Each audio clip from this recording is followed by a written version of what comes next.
Hello student, today I am going to solve NIS 331 Sociology solved question paper of October 2022. Maximum marks is 100 and passing marks is 33. Time duration is 3 hours. All questions are compulsory. See link in description for previous year solved question paper. Section A 1. To which civilization can the roots of Hinduism be traced? Indus valley civilisation. Hindu धर्म की जड़ें किस सभ्यता में खोजी जा सकती हैं? सिंधु घाटी सभ्यता। 2. Name the state which maximum number of tribal population. आदिवासी जनसंख्या सबसे अधिक किस राज्य में है? Lakshadweep. 3. What do you understand by delinquency. अपराध से आप क्या समझते हैं? क्राइम कमिटेड बाय चिल्ड्रेन, बच्चों द्वारा किया गया अपराध। 4. Define reference group. संदर्भ समूह को परिभाषित कीजिए। A group in which a person looks up to as a model for his or her action and behavior. He or she often wants to be a member of this group. एक समूह जिसमें एक व्यक्ति अपने कार्यों और व्यवहार के लिए एक मॉडल के रूप में देखता है, वह अक्सर इस समूह का सदस्य बनना चाहता है। 5. Differentiate between traditional authorities and charismatic authority. परंपरागत प्राधिकार और करिश्मा युक्त प्राधिकार में अंतर स्पष्ट कीजिए। Traditional authority, when legitimacy is derived from the existing conventions and customer. Charismatic authority, people crave for a person who could resolve crises for them. If a charismatic person comes to power, the authority he occupied is called charismatic authority. परंपरागत सत्ता, जब वैधता विद्यमान परंपराओं और रीति रिवाजों से प्राप्त होती है। करिश्माई सत्ता, लोग ऐसे व्यक्ति को चाहते हैं जो उनके लिए संकटों का समाधान कर सके। यदि कोई करिश्माई व्यक्ति सत्ता में आता है तो वह जिस सत्ता पर काबिज होता है उसे करिश्माई सत्ता कहते हैं। 6. List the 2 main types of observation. प्रेक्षण के 2 मुख्य प्रकार लिखिए। Participant observation, non participant observation. प्रतिभागी अवलोकन, गैर प्रतिभागी अवलोकन। 7. Briefly highlight the contributions of Emile Durkheim's in sociology. समाजशास्त्र में इमाइल दुर्खिम के योगदान पर संक्षेप में टिप्पणी कीजिए। Sociology is a study of social phenomena. समाजशास्त्र सामाजिक घटनाओं का अध्ययन है। 8. Differentiate between progress and development. प्रगति और विकास के बीच अंतर स्पष्ट कीजिए।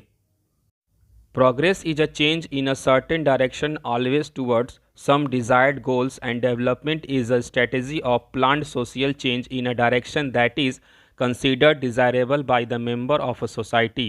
प्रगति एक निश्चित दिशा में हमेशा कुछ वांछित लक्ष्यों की ओर एक परिवर्तन है, और विकास एक ऐसी दिशा में नियोजित सामाजिक परिवर्तन की रणनीति है जिसे समाज के सदस्य द्वारा वांछनीय माना जाता है। 9. What do you understand by sanction? आप अनुमति से क्या समझते हैं? A social sanction is a social reaction of approval or disapproval in response to someone's actions. एक सामाजिक स्वीकृति किसी के कार्य के जवाब में अनुमोदन या अस्वीकृति की सामाजिक प्रतिक्रिया है। 10. In what way norms help to maintain social order? सामाजिक व्यवस्था को कायम रखने में प्रतिमान किस तरीके से सहायता करते हैं? 1. Norms governing the behavior of individuals and help in interaction that takes place between them. There is some amount of regularity and inevitability to our behavior. They act as a guides to our. No individual can ignore social norms without increasing the disapproval of others. 2. Norms can be seen as a reflection of values. 3. Norms are unwritten laws. Variety of norms can be seen as an expression of a single value. Thus now we can say that an order and stable society is not possible without shared norms and values. 1. व्यक्तियों के व्यवहार को नियंत्रित करने वाले मानदंड और उनके बीच होने वाली बातचीत में मदद करते हैं। हमारे व्यवहार के लिए कुछ मात्रा में नियमितता और अनिवार्यता एवं हमारे लिए मार्गदर्शक के रूप में कार्य करते हैं। कोई भी व्यक्ति दूसरों की अस्वीकृति को बढ़ाए बिना सामाजिक मानदंडों की उपेक्षा नहीं कर सकता है। 2. मानदंडों को मूल्यों के प्रतिबिंब के रूप में देखा जा सकता है। 3. मानदंड अलिखित कानून हैं। मानदंडों की विविधता को एक ही मूल्य की अभिव्यक्ति के रूप में देखा जा सकता है क्या अब हम कह सकते हैं कि साझा मानदंडों और मूल्यों के बिना एक व्यवस्थित और स्थिर समाज संभव नहीं है? 11. Mention the characteristics of a status. परिस्थिति की विशेषताओं का उल्लेख कीजिए। Status has following characteristics. 1. Is the result of needs and interest of society. 2. Status has some degree of authorities over others. 3. Status is relative. 4. Status may also indicate social stratification. परिस्थिति में निम्नलिखित विशेषताएं हैं। एक, समाज की ज़रूरतों और रुचि का परिणाम है। 2. परिस्थिति में दूसरों पर कुछ हद तक अधिकार है। 3. परिस्थिति सापेक्ष है। 4. परिस्थिति सामाजिक अस्थिरीकरण का भी संकेत दे सकती है। 12. Mention the difference between feud and litigation. पारिवारिक कलह, झगड़ा और मुकदमे में अंतर स्पष्ट कीजिए। Feud is an intra group form of war caused by some injustice alleged to have been done by one group to another. Litigation is a judicial form of conflict. पारिवारिक कलह युद्ध का एक आंतरिक समूह है जो कथित तौर पर एक समूह द्वारा दूसरे समूह के साथ किए गए कुछ अन्याय के कारण होता है। मुकदमेबाजी संघर्ष का एक न्यायिक रूप है। 13. Explain the significance of kinship. नातेदारी का महत्व समझाइए। Significance of kinship. 1. Kins provide support and security. 2. Kinship gives individual and identity. 3. Kinship provides psychological support. 3. Kinship uphold family tradition. नातेदारी का महत्व। 1. नातेदार सहायता और सुरक्षा प्रदान करते हैं। 2. नातेदारी व्यक्ति को एक पहचान देती है। 3. नातेदारी मनोवैज्ञानिक सहायता प्रदान करती है। 4. नातेदारी परिवार की परंपरा को बनाए रखती है। 14. Describe briefly the concept of melting pot. Melting pot घरिया की अवधारणा को संक्षेप में बताइए। Melting pot indicates autonomous cultures juxtaposed in a particular area and have autonomy but melt into a single national culture. In other words, they melt into a composite whole in a pot that symbolizes the nation. It means different cultures sync their differences and project a single identity with a common language.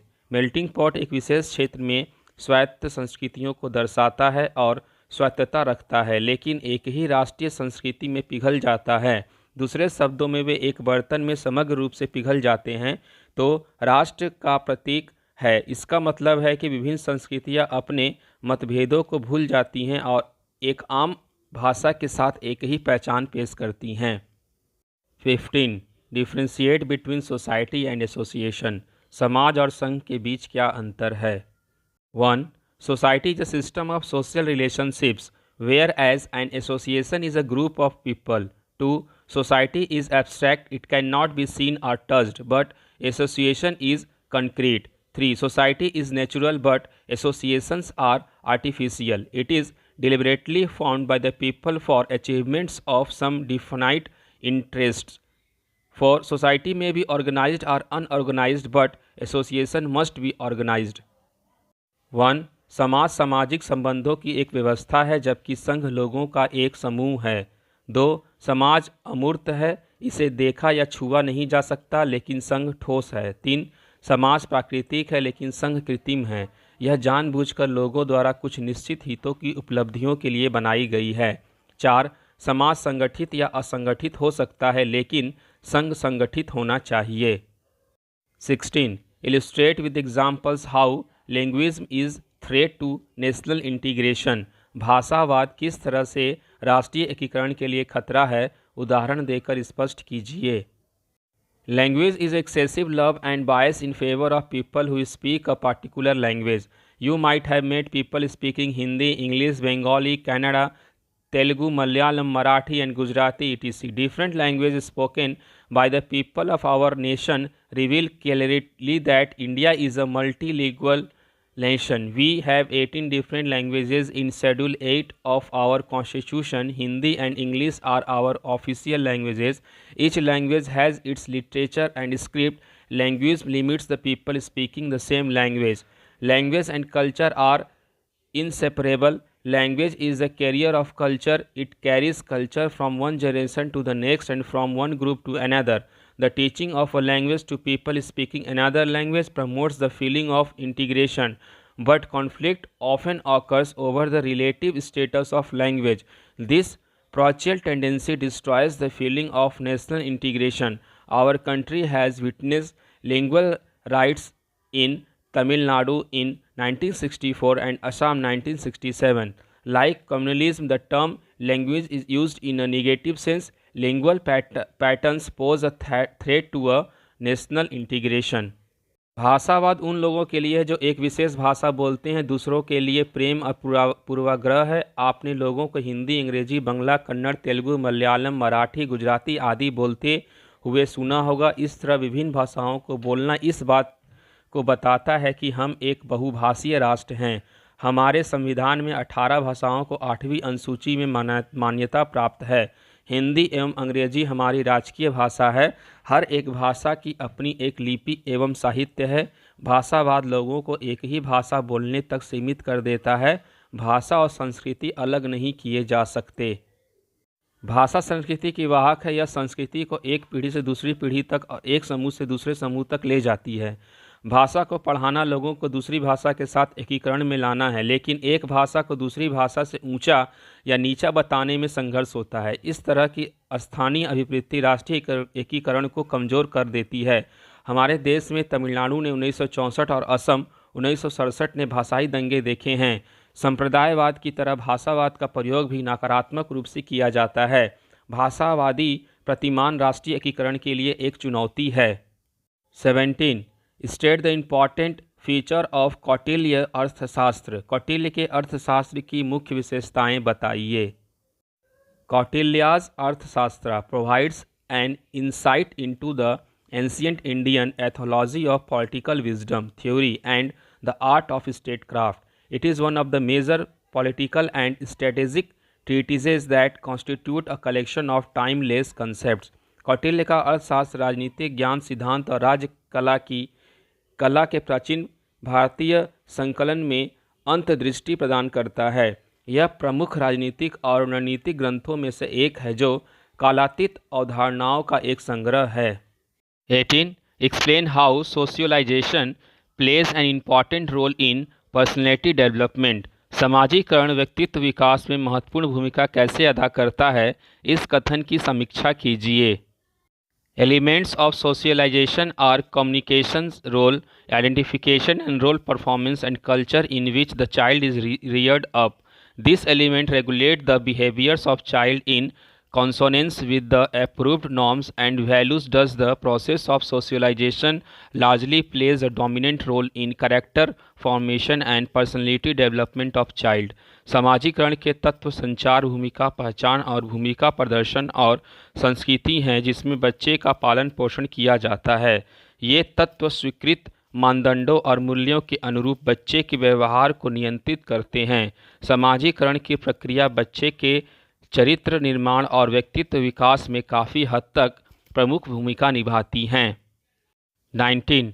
Highlight the major contributions of sociologists after independence. Bharat की स्वतंत्रता के बाद समाजशास्त्रियों के मुख्य योगदान को सुस्पष्ट कीजिए। The third phase of sociology begins after India's independence was marked by programs of planned development, increases interaction of Indian sociologists with foreign counterparts, availability of money for research and intensification of research and publications.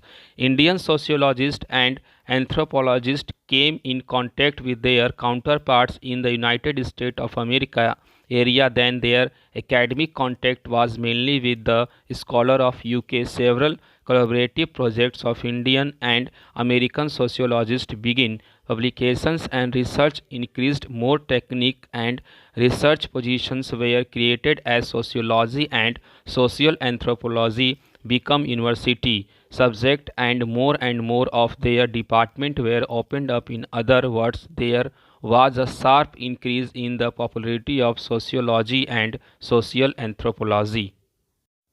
Bharat की स्वतंत्रता के बाद नियोजित विकास के कार्यक्रमों, विदेशी समकक्षों के साथ भारतीय समाजशास्त्रियों की बढ़ती बातचीत, अनुसंधान के लिए धन की उपलब्धता और अनुसंधान और प्रकाशनों की गहनता के बाद समाजशास्त्र का तीसरा चरण शुरू हुआ।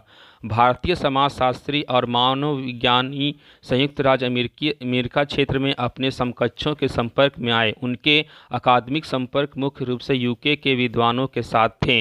भारतीय और अमेरिकी समाजशास्त्रियों की कई सहयोगी परियोजनाओं ने प्रकाशन शुरू किया और शोध में वृद्धि हुई और समाजशास्त्र के रूप में अधिक शिक्षण और शोध पदों का सृजन हुआ और सामाजिक नृविज्ञान विश्वविद्यालय विषय बन गए और उनके अधिक से अधिक विभाग खोले गए।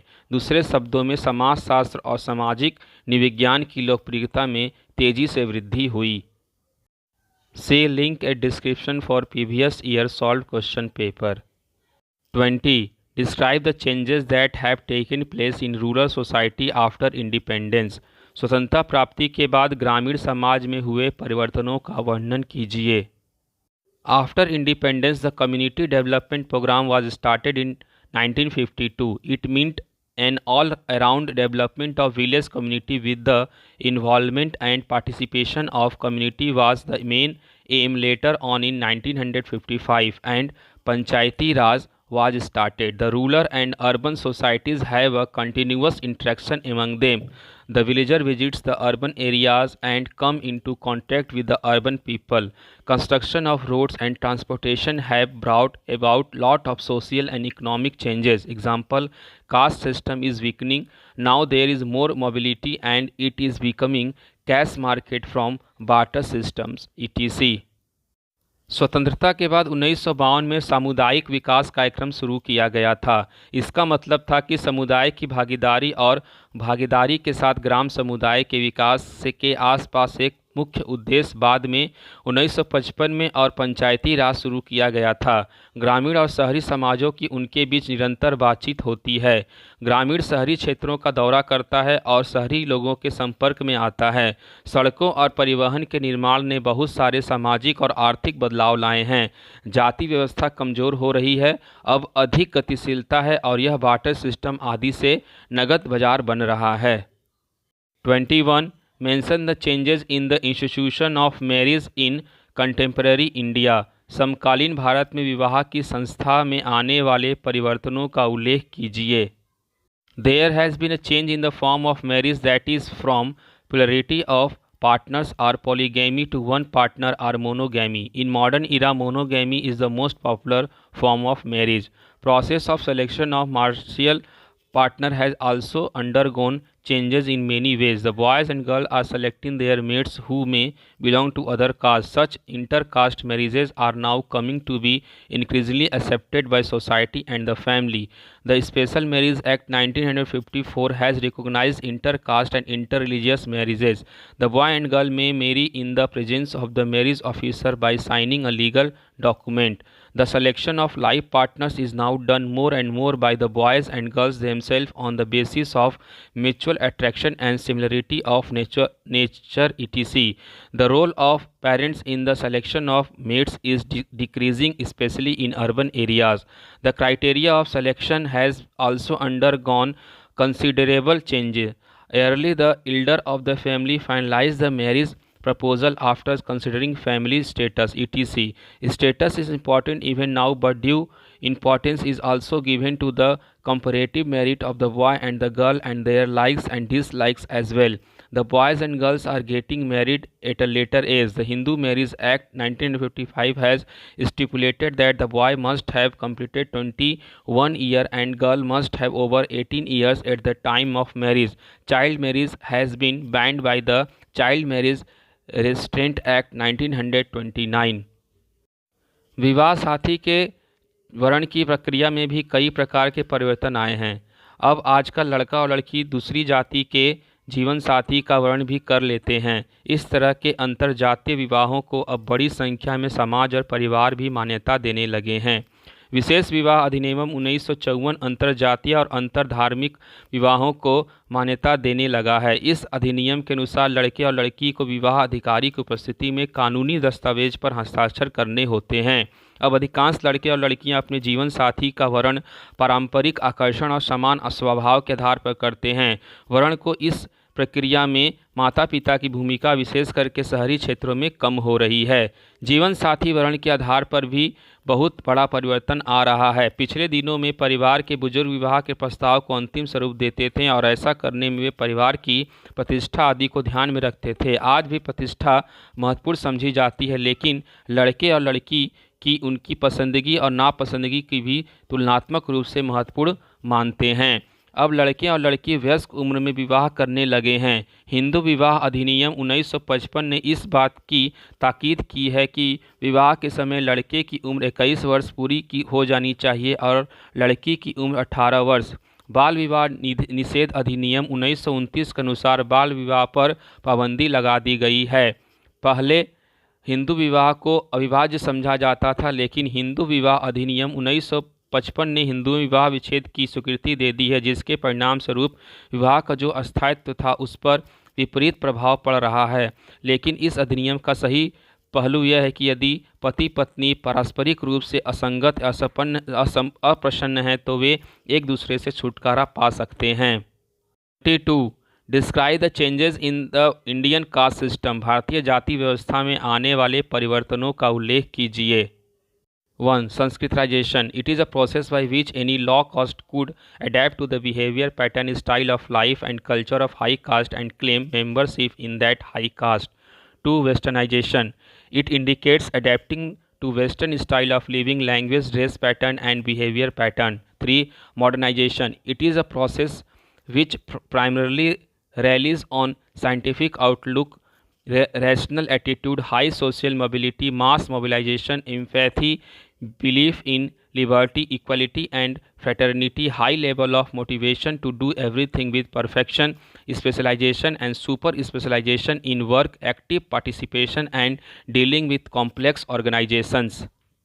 4. Dominant caste. In the 20th century, the phenomena of dominant caste has emerged. It means some caste become economically and politically dominant and virtually rules over other castes in the region. 5. Industrialization and urbanization. Both these processes have affected the caste system. With the growth of industrial town and other cities, migration to these areas has gone up. In this area, following strict caste rule are not possible. 6. Democratic decentralization. Through the introduction of Panchayati Raj, local self-governments have been created in the villages. In the Panchayat, reservation has been made for the lower caste. This has given an opportunity for the lower caste to empower themselves.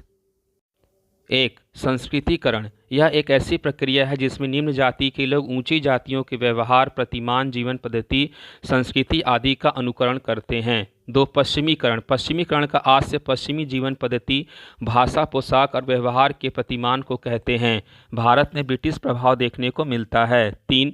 आधुनिकीकरण. यह ऐसी प्रक्रिया है जिसका भरोसा वैज्ञानिक दृष्टिकोण में है. इस प्रक्रिया में विवेकपूर्ण अभिव्यक्तियाँ होती हैं, उच्च सामाजिक गतिशीलता होती है, संपूर्ण जनसमूह का परिवर्तन होता है, लोगों का स्वतंत्रता में विश्वास होता है, समानता और बंधुत्व आते हैं. इस प्रक्रिया में लोग भागीदारी करते हैं. 4. प्रभव जाति. 20वीं शताब्दी में प्रभव जाति की अवधारणा ग्रामीण अध्ययनों के परिणाम स्वरूप हमारे सामने आई है.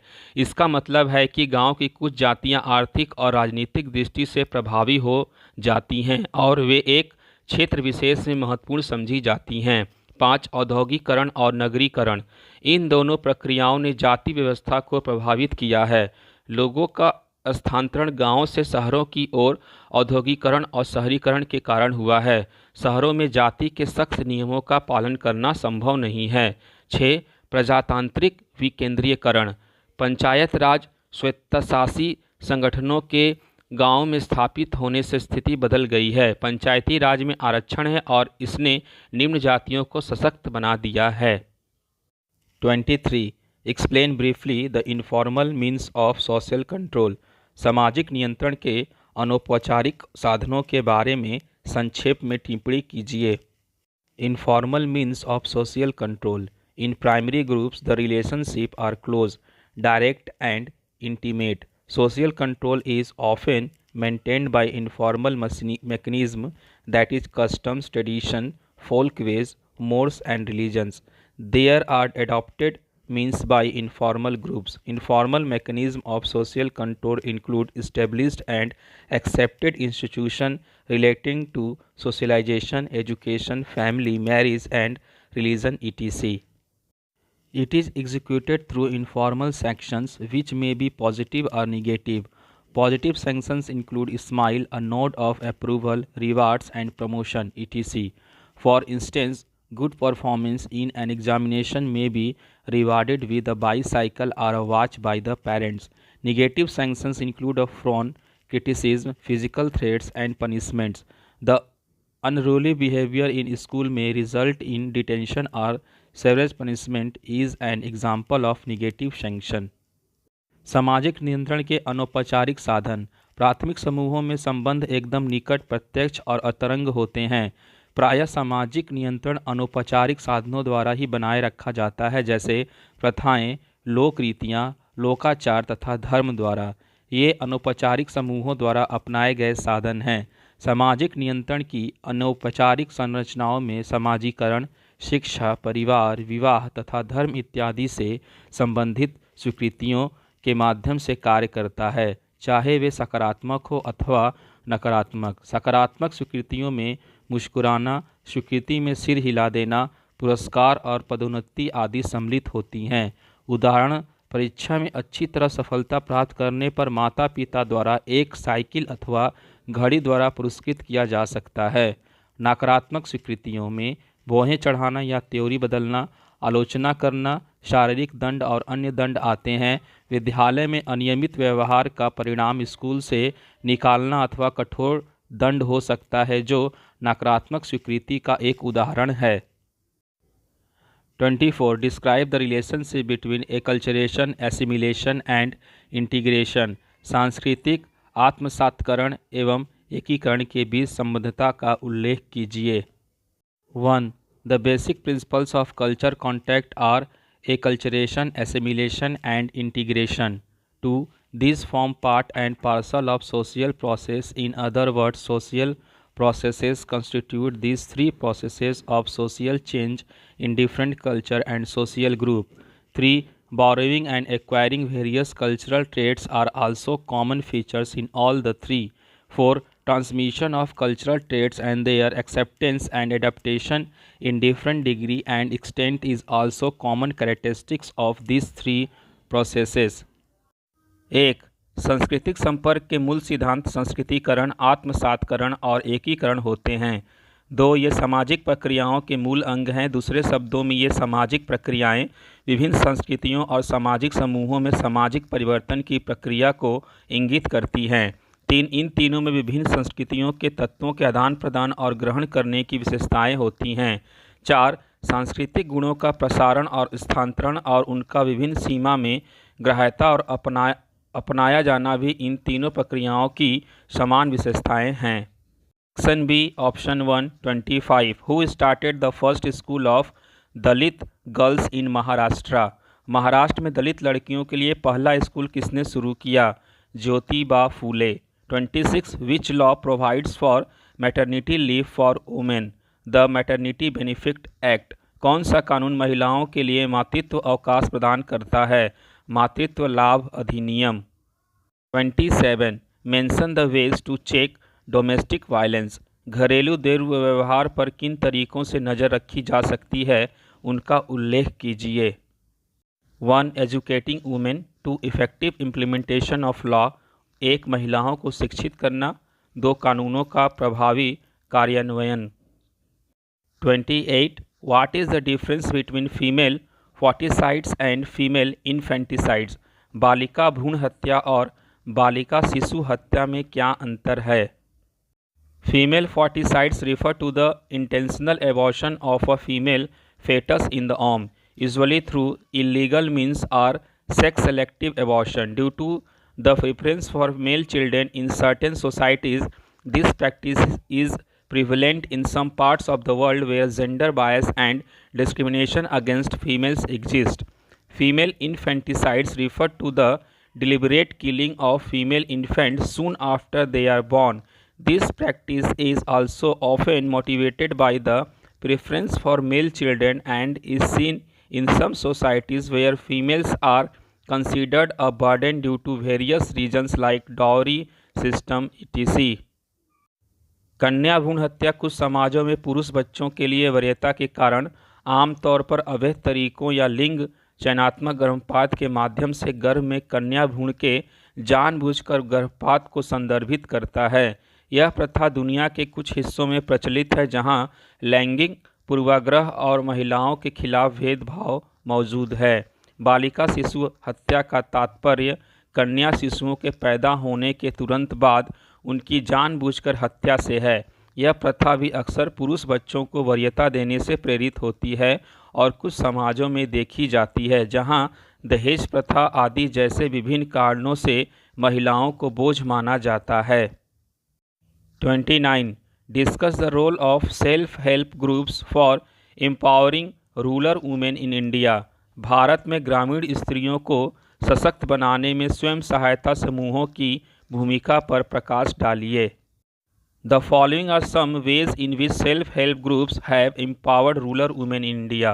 1. Economic empowerment. Self-help group has been instrumental in providing access to credit for rural women who were previously excluded from formal financial institutions. Self-help groups provide loan to their members at a lower interest rate than what is offered by money lenders, and the group ensures that the loans are repaid on time. This has helped women start their own businesses, increase their income, and become financially independent.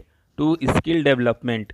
Self-help groups provide a platform for women to learn new skills such as tailoring, embroidery, and handicrafts. The members of the group can then use this skill to earn a livelihood and contribute to their family's income.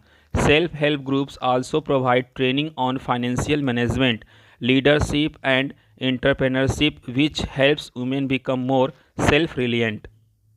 3. Social empowerment. Self-help groups provide a space for women to come together, share their experiences, and support each other. This has helped women develop their self-confidence and become more assertive in their personal and professional lives. Self-help groups have also played a crucial role in addressing social issues such as child marriage, domestic violence, and gender discrimination. 4. Political empowerment. Self-help groups have encouraged women to participate in the political process and stand for elections at the grassroots level. This has helped women become more aware of their rights and become active participants in the decision-making process in their communities. निम्नलिखित कुछ तरीके हैं जिनसे स्वयं सहायता समूहों ने भारत में ग्रामीण महिलाओं को सशक्त बनाया है। 1. आर्थिक सशक्तिकरण। स्वयं सहायता समूहों उन ग्रामीण महिलाओं को ऋण उपलब्ध कराने में सहायक रहे हैं जिन्हें पहले औपचारिक वित्तीय संस्थानों से बाहर रखा गया था। स्वयं सहायता समूहों अपने सदस्यों को साहूकारों द्वारा दी जाने वाली ब्याज दर से कम ब्याज दर पर ऋण प्रदान करते हैं और समूह यह सुनिश्चित करता है कि ऋण समय पर चुकाया जाए। इनसे महिलाओं को अपना व्यवसाय शुरू करने, अपनी आय बढ़ाने और आर्थिक रूप से स्वतंत्र बनने में मदद मिली है। 2. कौशल विकास। स्वयं सहायता समूहों महिलाओं को सिलाई, कढ़ाई और हस्तशिल्प जैसे नए कौशल सिखाने के लिए एक मंच प्रदान करते हैं। समूह के सदस्य तब इन कौशलों का उपयोग आजीविका कमाने और अपने परिवार की आय में योगदान करने के लिए कर सकते हैं।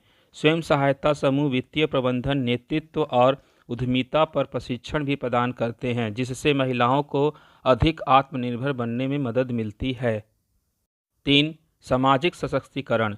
स्वयं सहायता समूहों महिलाओं को एक साथ आने, अपने अनुभव साझा करने और एक दूसरे का समर्थन करने के लिए एक स्थान प्रदान करते हैं। इससे महिलाओं को अपना आत्मविश्वास विकसित करने और अपने व्यक्तिगत और पेशेवर जीवन में अधिक मुखर होने में मदद मिली है। स्वयं सहायता समूहों ने बाल विवाह, घरेलू हिंसा और लैंगिक भेदभाव जैसे सामाजिक मुद्दों को संबोधित करने में भी महत्वपूर्ण भूमिका निभाई है। 4. राजनीतिक सशक्तिकरण। स्वयं सहायता समूहों ने महिलाओं को राजनीतिक प्रक्रिया में भाग लेने और जमीनी स्तर पर चुनाव में खड़े होने के लिए प्रोत्साहित किया है। इससे महिलाओं को अपने अधिकारों के बारे में अधिक जागरूक होने और अपने समुदायों में निर्णय लेने की प्रक्रिया में सक्रिय भागीदार बनने में मदद मिली है। Option 2 25 in which Indian state is Victoria Memorial located? West Bengal. भारत के किस राज्य में विक्टोरिया मेमोरियल स्थित है? Paschim Bengal. 26 list the two great scientific works of Aryabhatta. Aryabhata की दो महान कृतियों के नाम लिखिए। 1. He was first to enunciate that the earth is round and revolves around the sun.